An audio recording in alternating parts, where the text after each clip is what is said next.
Wow. Here we go. Well, in the midst of this project, if you're having the same problems that I was having, when it's time to fish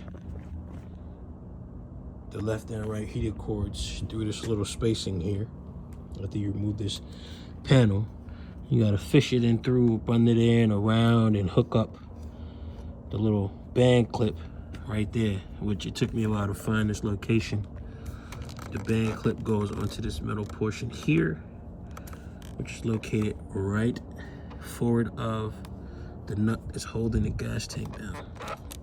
That little band clip goes right there. But one thing I did that was very interesting is, in order to get it through, because I was having clearance issues, I had to disassemble that connector.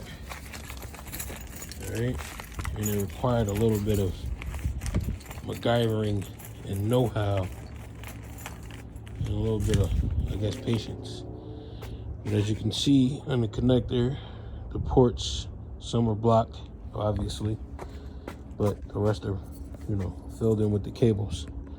And inside there, they have the little pinholes. And if you look, see if you can focus, got the little clips. What you need is like a needle or some like real fine needle nose tweezers, which is what I actually used to get up under that little clip. You see like this one right here, there's a little clip. Okay, hold on. Okay, so now we done put the pins back in, but if you look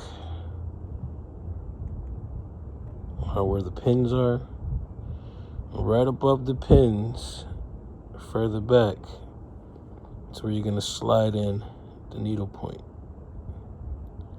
and lift up. Once you lift that little clip up that's holding the pin in, then you would slide the pin out from the back. And do that to all of them. Make sure that you keep good track of them and how the order in which they go in there, because you got to put them back exactly how you took them out. Yeah.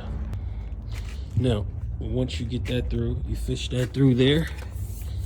Now you got your cables on this side, and what you're gonna have to reroute back under on that side, you'll get there. But this was just to help you get into this space, which I think it was very bad that I wasn't able to find any help for this. And also, with help with trying to get this clip into position, well, of course, what I did was I fixed the clip onto the cables first, tightened it down, cut off the excess, and to actually get it in there, because it's a very tight space and, it's very, very difficult and tough.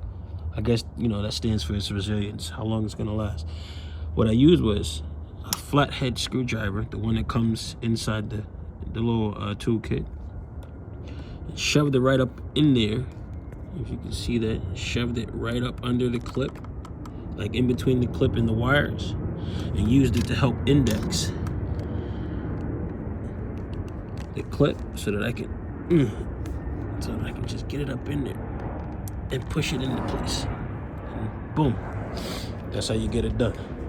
And then you follow the rest of your instructions, installation instructions that you got. Good luck.